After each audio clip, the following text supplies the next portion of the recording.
Ingatkan bila nak hujung tahun ni tak adalah lagi isu-isu panas. Ha, ni pula tiba-tiba kecoh pasal isu hubungan Niloufar dan Puris yang jadi perhatian netizen. Apa cerita lagi ni? Cannot brain lah. Alright, okay guys, ni dah penghujung tahun 2020. So macam, yelah kita macam nak rangkumkan segala cerita ataupun kontroversi-kontroversi yang hit, yang panas sepanjang tahun 2020 ni. Mungkin kita boleh kupas dulu pasal isu yang sempat masuk dalam carta. Kes apa? Loufar dengan Puris. Yes. Ni dah hujung-hujung baru nak masuk kan? Ini menyusahkan kita je. Banyak kerja kau nak edit nanti. Tu kemalas tu. Tapi masih sempat lagi dah dia menyelit orang cakap. Tak, yang aku geramnya aku dah ambil cuti. Hari ni sebenarnya tu? cuti. Kes ni punya pasal kau kena datang sini. Kau tak apalah, tak ada anak. Aku ada anak di sekolah ni. Dan sebenarnya kita ingatkan apa Dai Said tu adalah pengakhiran dia, Yes. tapi muncul sikit lagi beberapa hari lagi muncul kes Loufar dengan Puris. Apa kes Kes ni sebenarnya pendakwah tu? juga tu. Pendakwah Puris. Itulah. Apa kes sebenarnya ni?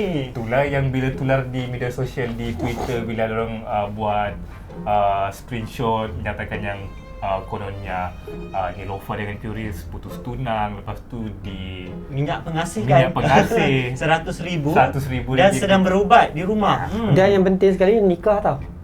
menikah di dah. Kelantan. Dan yang keduanya, siapa yang mula dulu yang viralkan benda tu? Yang sebarkan tu Ahli kan. keluarga sebarkan. juga. Katanya macam tu. Yelah, memanglah sebab yang bagi hint tu keluarga dia orang lah. Betul. Yang duk upload luahan hati lah, screenshot Yes, itu ni. betul. Jadi netizen pun hidulah dia. Yelah, kalau dia cakap macam tu untuk siapa lagi, betul tak? Dan gambar-gambar pertunangan hilang kan? Dah dipandang, mana pun dah pandang gambar merisi Puris. Lepas tu dah tak follow. Dah tak follow pula. Sekarang netizen lagi laju.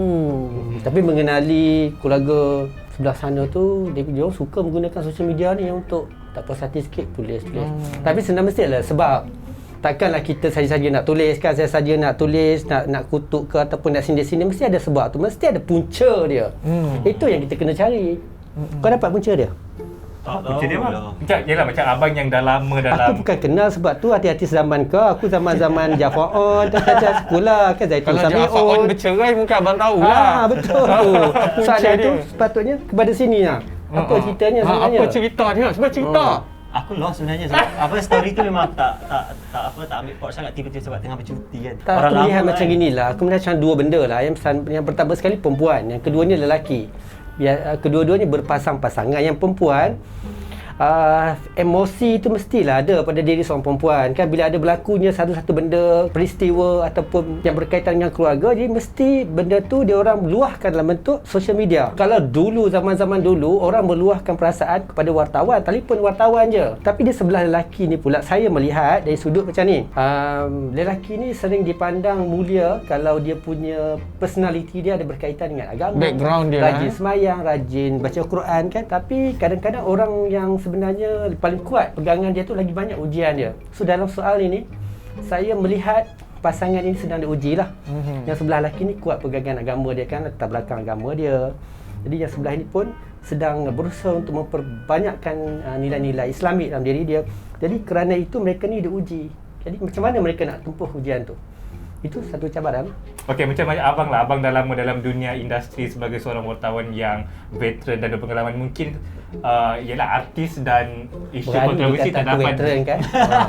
artis dan isu-isu kontroversi tak dapat dipisahkan. Mungkin abang yang dah lama macam tengok isu pada hari ini dengan yang dulu-dulu macam mana bang? Dulu-dulu sama je. Dulu kontroversinya pun lebih kurang sekarang, cuma dulu tak ada sosial media. Betul. Ya? Kontroversi dulu kalau berlaku yang bagi tahu media rawat jiran-jiran tetangga. Kan kalau sekarang wartawan tak perlu cari jiran tetangga, tapi Diorang cari. tengok sosial media je dah tahu dah apa yang berlaku. Sama je kan, bila sebut pengasih ke apa ke, sebenarnya mungkin artis ni kena pengasih ke. Ini pengalaman saya dulu lah. Saya pun pernah juga menemankan artis yang pergi jumpa bomoh ni. Oi, pergi juga.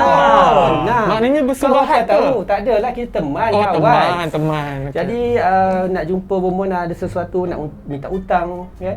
Tapi sampai sekarang pun hutang tu tak selesai pun. Ada juga yang jumpa konon ni nak minta pelaris, nak bagi producer tengok ambil berlakon. Tapi sekarang ni pun sendu juga. Jadi kesimpulannya ialah terletak pada kita sendiri. Bukannya terletak pada bomoh ke apa ke untuk menyebabkan mendatangkan rezeki pada diri sendiri itu. Di dalam soal ni saya tengok Neelofa dan juga Pirus ni tak ada elemen pengasih atau tidak, sebab dua-dua tu sama elok kan. Kalaulah sebagai contohnya seorang tu elok tiba-tiba dengan tak elok, itu mungkin betul wujud kan. Jadi bang, apa melihat kepada macam dulu mungkin zaman-zaman dulu tak ada media sosial, tak ada apa kan. Jadi netizen tak ada kuasa untuk macam nak hentam, nak bagi penjelasan dan berkongsi dia orang punya pendapat lah. Tapi sekarang ni macam semua benda orang boleh macam buat. Kita post dekat IG Mstar pun semua orang bagi pendapat. So bagaimana abang melihat industri hiburan sekarang yang semakin ganas? Semakin terbuka lah. Yalah, sekarang sebab ada social media, jadi itu adalah satu platform untuk orang meluahkan perasaan. Kalau dulu kering-kering tak boleh nak luahkan perasaan kan. Dia orang baca je, dia orang tahu je kisah macam mana nak luah kan, macam mana nak zahirkan kemarahan tu. Jadi dia orang berhubung dengan wartawan, bagi gosip, telefon kita. Bila kita ambil pula poin-poin daripada netizen zaman dulu tu, netizen jugalah kita panggil, kita tuliskan dalam bentuk tulisan. Jadi tulisan tu untuk meredakan kemarahan dia. Okey, dah keluar dah dekat sekian-sekian surat khabar kan, puas hati macam itu. Tapi sekarang elemen social media tu dia orang gunakan untuk meluahkan perasaan lah, dengan kata-kata yang kurang sopan ya. Dan kalau kita dulu kita tulis, kita menggunakan ayat-ayat yang terpilih kan. Yes. Sekarang main hentam kromo je, ikut suka hati, nak bantai apa semua. Tapi artis-artis sekarang ni dia ada isu-isu macam tu, dia orang luahkan dekat media sosial. Lepas tu dia hilang, macam kita tak dapat nak cari, tak nak menjelaskan. Adakah sama situasi tu dulu dengan sekarang? Dulu sama juga. Dulu kalau artis tu kita call dia, telefon rumah dulu tau, daripada office kita call rumah masing-masing. Dia tak nak jawab, tak nak jawab. Tapi kita kena pergi ke rumah dia, mencari dia. Macam tu. Ke rumah dia, sampai kentuk pintu rumah. Sebab kita tak ada elemen macam gitu ya. Sampai ke tahap itulah. Sama juga. Cuma pendekatannya berlainan. Sekarang ni kan akhir zaman. Sebila akhir zaman tu macam-macam lah fitnahnya berlaku kan, dengan social medianya. Dengan seperti saya kata tadi lah, sebagai orang yang kuat pegangan agama, dia makin banyaklah ujian-ujian yang dia tempuhi kan ya. Kita manalah tahu, kadang-kadang orang yang pandai pegangan agama dia uji macam-macam, panas barannya, hakik hatinya, ataupun ujian-ujian lain dengan perempuan-perempuan cantiknya, cemburunya, macam-macam ujian. Itu yang ada pegangan agama, yang tak ada pegangan agama lagi juga banyak ujiannya, sama je. Tapi macam mana kita nak tempuh ujian tu masing-masing lah punya pembawakan lah.